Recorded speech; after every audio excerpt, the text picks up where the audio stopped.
Hey everyone, welcome back to Valley of Secrets. I'm Nikki Ruth, and if you happen to be new here, thanks for joining me today. Today's story is one of those cases where from the very beginning, something just feels off. And I want you to stay with me here on this, because the more pieces you hear, the more I think you're going to feel that too. A car is found at the Thurston trailhead in Chilliwack. It's abandoned, the back window is smashed in, and then it just sits there for months. There's no clear explanation for why it's there. No clear answers about what happened to the person who owns it. And while all of that is happening, other strange pieces start to surface. Little details that should connect, but somehow don't. And you start asking yourself, how did nobody put two and two together sooner? So today, I want to walk through the story of Kristofer Couture.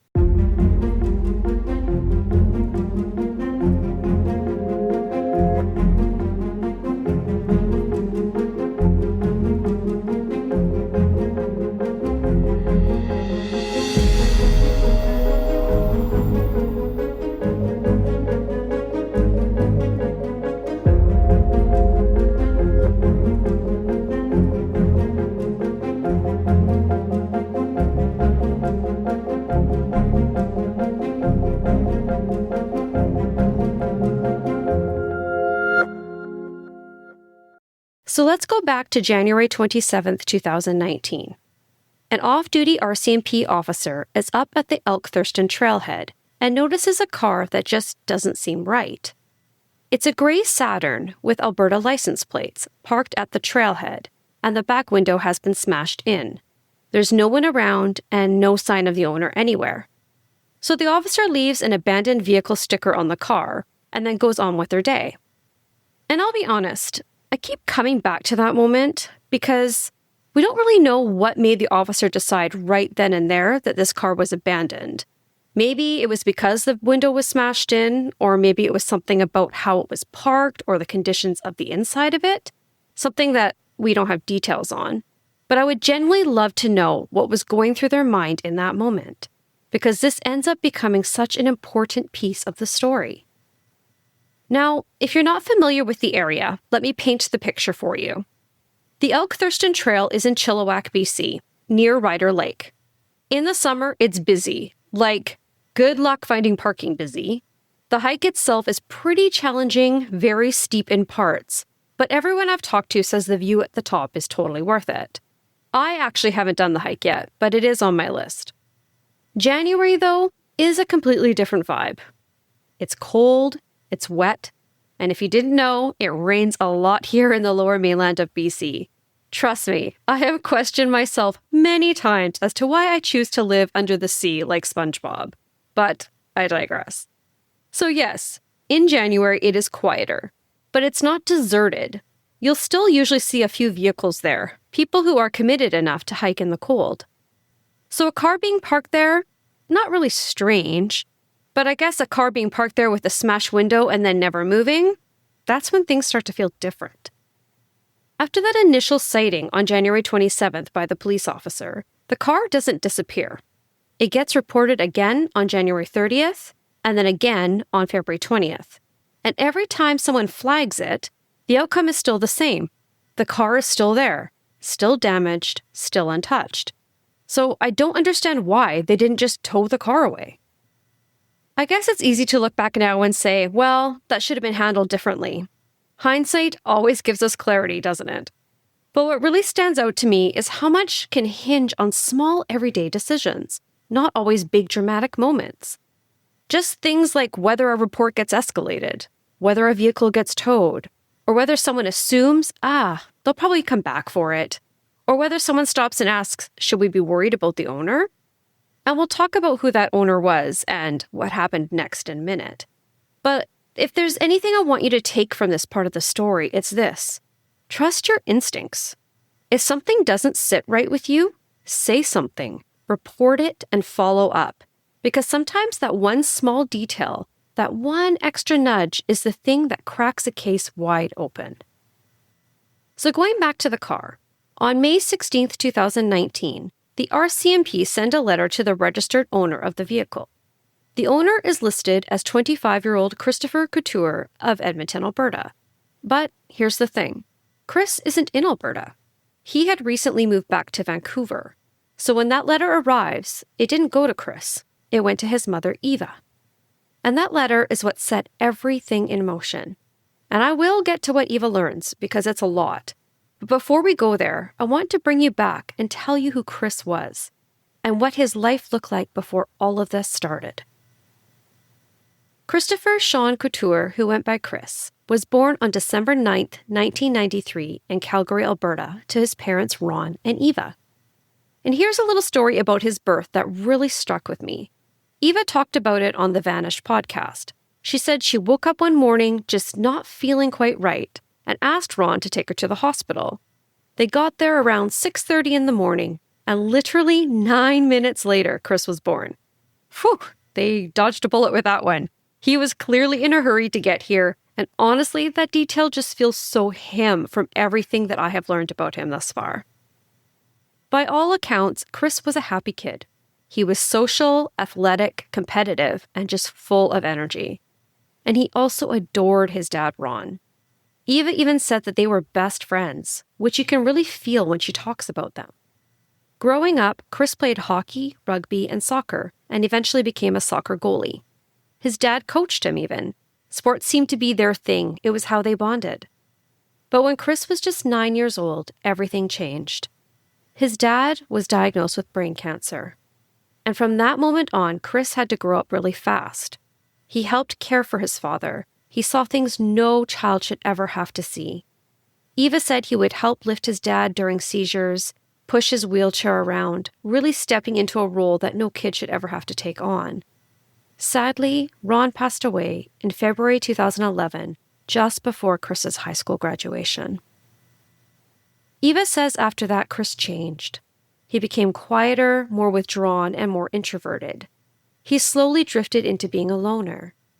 It seemed like he was carrying something he didn't quite know how to put down. And I think that context matters, because when we talk about Kris struggling to find direction later on, moving between jobs, that doesn't come out of nowhere. That's grief, that's loss, that's a young person trying to figure out how to move forward after the world has changed abruptly. Fitness became a huge focus for him, eating high-protein meals, working out every single day. I'm sure that it gave him some sort of structure and some control that he could have over his life. He even talked about becoming a personal trainer one day, but unfortunately, Kris never got the chance. After his dad passed away, Eva says Kris really struggled to find his footing. He moved between different jobs and never seemed to settle into one for very long, although he never seemed to have a problem getting the job to begin with. For a period of time, he was in a relationship in 2016, and according to Eva, that was one of the first times she saw him truly brighten up again. He seemed happier and more connected. But when that relationship ended, Kris slowly retreated back into himself. As for Eva and Kris, their relationship became complicated after Ron died. And I think a lot of parents listening will recognize this. They loved each other deeply, that never went away, but they also argued. Mostly about the same things that come up when a child becomes an adult and you don't quite know how to help them anymore. Finding direction, finding stability, figuring out what comes next. For years, Eva did what she could to help support Kris. She helped him with rent, groceries, and basic necessities, just trying to keep him afloat while he tried to find his footing. Just weeks before Kris disappeared, Eva made the incredibly painful decision to stop supporting him financially. And I really want to slow this part down because it matters. When people hear the phrase tough love, it can sound cold from the outside. But in real life, it's anything but. It's usually one of the hardest decisions a parent will ever have to make. Eva didn't stop caring about Kris, and she didn't stop loving or worrying about him. She was trying to help him move forward, to find his footing and to build something of his own because she believed he could do it. And I think it's important to say this out loud. Decisions like this aren't made in anger or indifference. They're made sometimes in exhaustion, in fear, but also in hope, all entangled together. I personally can relate to this deeply with having a couple older children myself. As parents, we spend years protecting our kids, catching them when they fall, softening the world when it feels too heavy. But at some point, especially with adult children, you're faced with this impossible choice. Do you keep stepping in and risk enabling them? Or do you take a step back and trust that they'll find their way? There's really no right answer, and there's no version of choice that doesn't hurt. Eva has shared with me how much guilt she carries over her decision, how she replays it in her mind, and how she wonders if things could be different if she didn't make that difficult decision. Parenting is so hard, and sometimes even when everything you do comes from love, the outcome is still completely out of our control. In early 2018, Kris got a roofing job in Vancouver. And from everything Eva has shared, he really fell in love with it here. The mountains, the ocean, just the overall beauty of our province. It gave him something that felt fresh and different.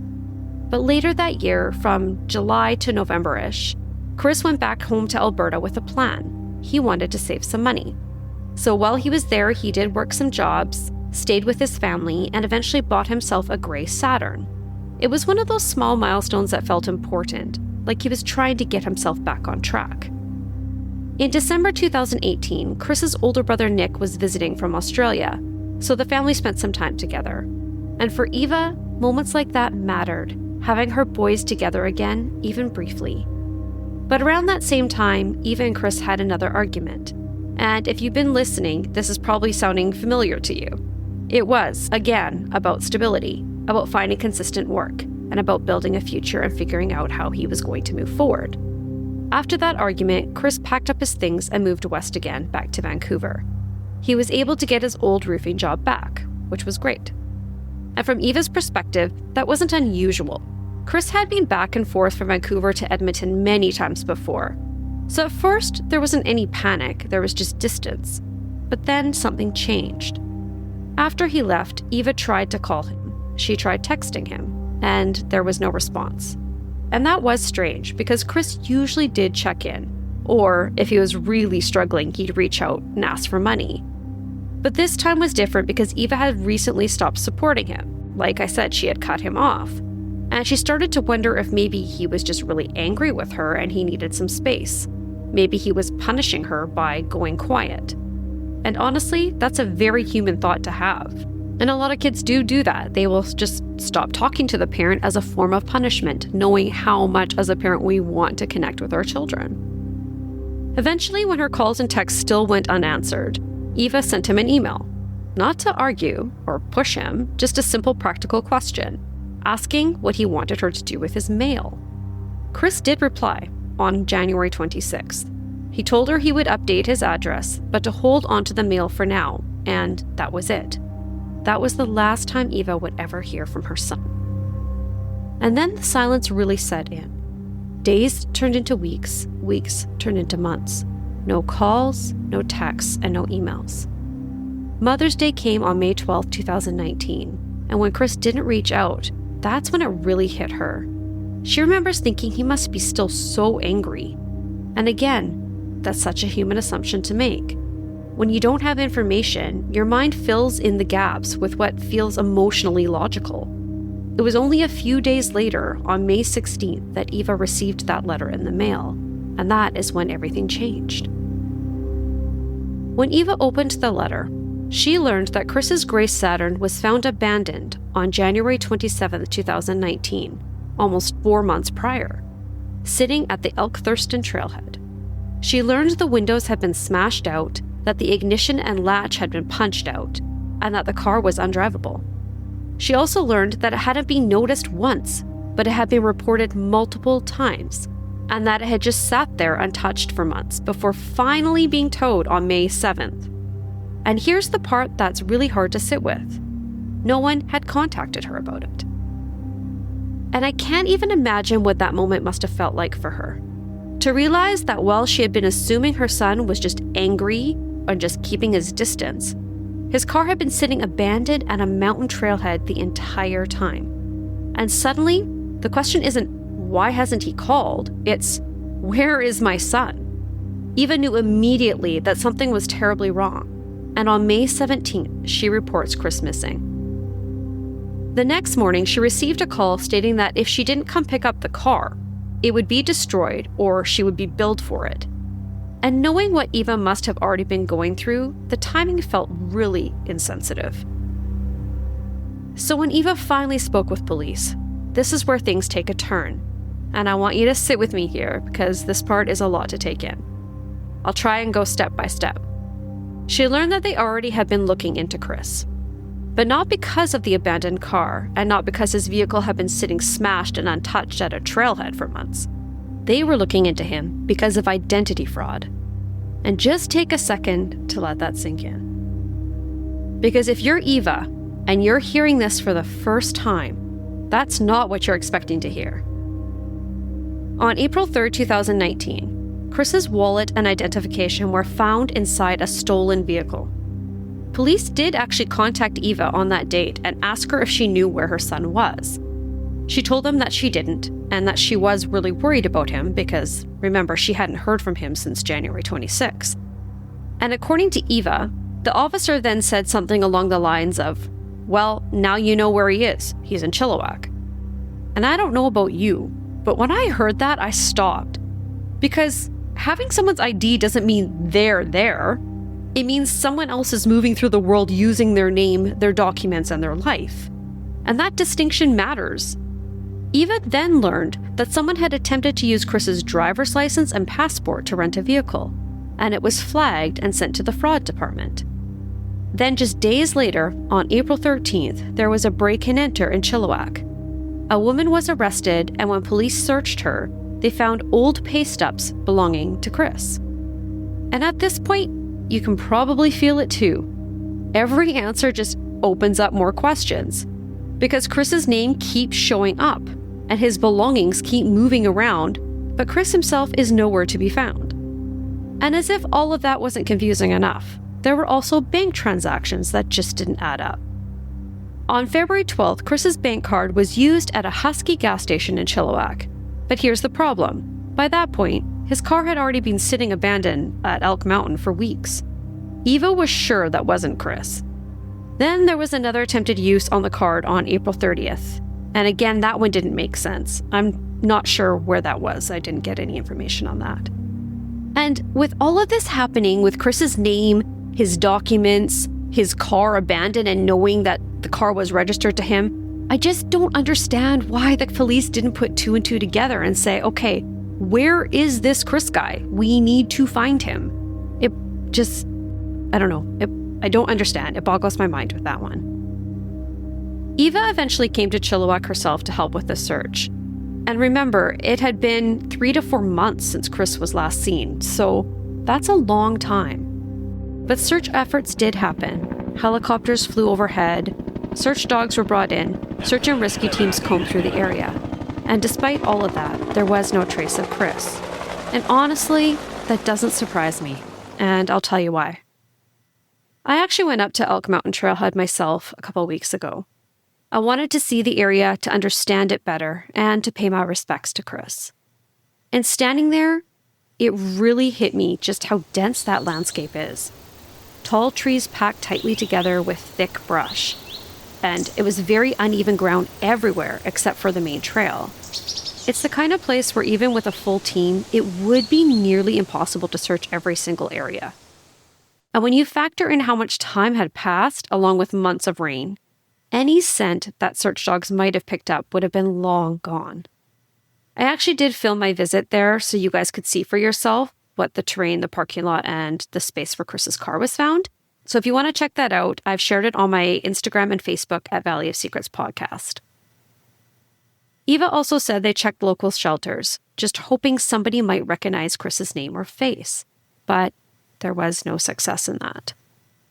At one point, the RCMP tried to track Kris's cell phone. The last ping came back as January 25th in the Port Coquitlam area, which, if you're not familiar with the region, is about 60 to 70 kilometers away from the Elk Mountain Trailhead. And then after that, there was nothing. Kris's phone has never been recovered. Eventually, the battery would have died, and it was later shut off due to the bill not being paid. So again, that silence is telling. Another thing that makes this case so difficult is that no one actually knew where Kris was living at the time. There was no confirmed address, no residence to return to, and no place to search. From what Eva shared with me, it appears Kris may have been living out of his car. He'd only been back to BC for about 10 days this last time before he disappeared. So to the best of anyone's knowledge, there was never a location tied to Kris that investigators could even start with. And that just adds another layer of how easily he seemed to slip through the cracks. There are a lot of unknowns in this case, but here's what we do know.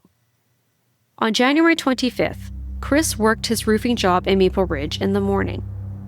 Later that afternoon, he was seen at Good Life Fitness in Burnaby, which is the last confirmed sighting of him. It was also reported that Kris spent the night at Royal Columbian Hospital in New Westminster, but he was not actually admitted. Eva and her family have chosen to keep their reasons for that visit private, and I'm going to respect that. The following day, there was a purchase at Save-On Foods near the hospital. Steak bites, water, and granola. And to Eva, that felt like Kris. He ate really clean, lots of protein, and he only drank water. So that purchase made sense to her. Sometime that same day, Kris emailed his mom back about the mail. And that was the last time anyone heard from him. Because the very next day, January 27th, his car was found abandoned at the Elk Mountain trailhead. I found out that the car was fingerprinted and examined, but so much time had passed that nothing came out of it. The car had been completely trashed, and no blood was ever found in the car either.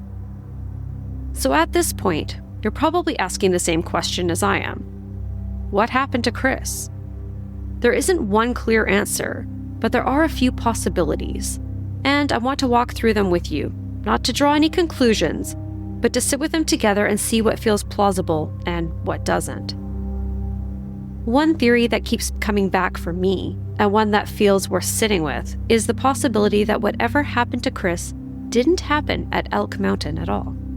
That the trailhead wasn't the starting point, but the end point of the car's journey. If something happened to Kris somewhere else, an altercation, an accident, an encounter with the wrong person, it's possible someone else took control of his vehicle afterward. That could explain why the car shows signs of damage, why the ignition was punched out.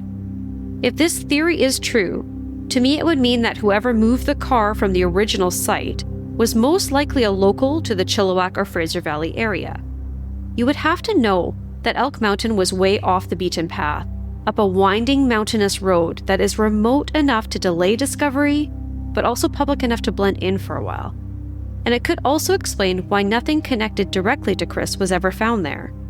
Because maybe that location was never meant to tell his story. And if the car was abandoned there intentionally, it raises a difficult question. Was the trailhead meant to mislead investigators? Another theory is that Kris met with foul play at the Elk Mountain location. This is one of the most difficult possibilities to sit with, but it's one we can't ignore. If Kris was living out of his car, moving between places, or staying transient, that could have made him more vulnerable. He may have trusted someone he shouldn't have, or crossed paths with someone who saw an opportunity. The smashed-in windows and the punched-in ignition, his wallet, ID, and pay stubs turning up with other people. Those details suggest that other individuals were involved at some point, and that raises the possibility of foul play. And if that's the case, it could explain why Kris himself disappeared, while his identity continued to move through the world around him. Another possibility is that Kris may have experienced a medical or mental health crisis.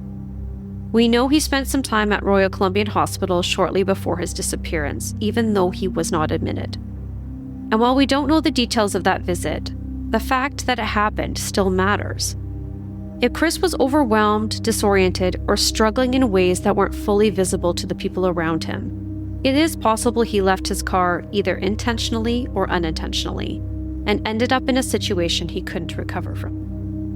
And I want to be very clear here. This isn't about assigning blame, and it isn't about making any assumptions. We do not know what Kris's mental health state was. This is simply one possibility among many, and it's one we need to approach with care and respect, especially for Kris and for his family. Over the years, Eva has returned to Chilliwack over and over again, still searching for her son.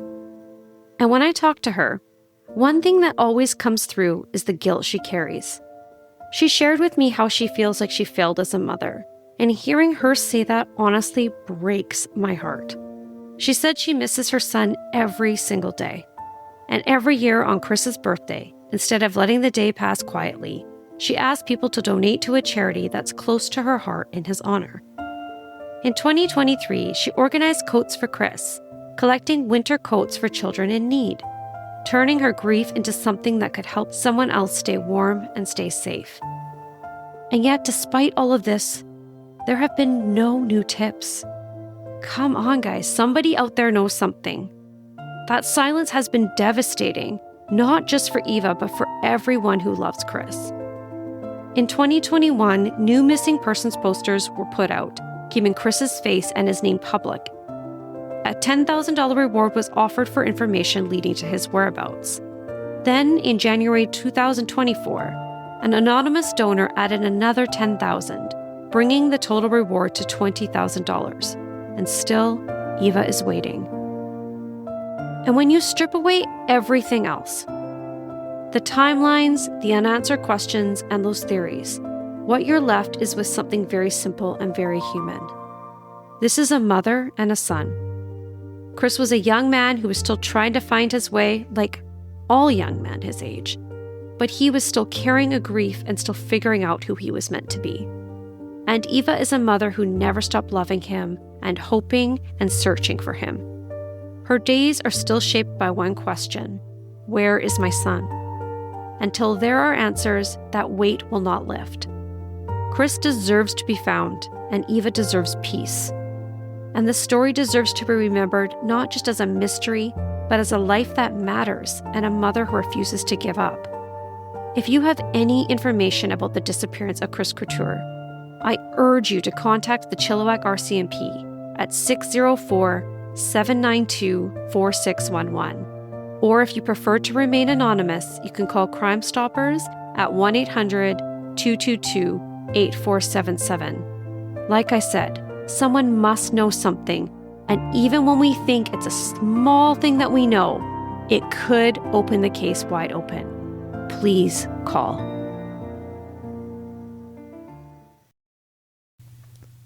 Thank you so much for joining me today.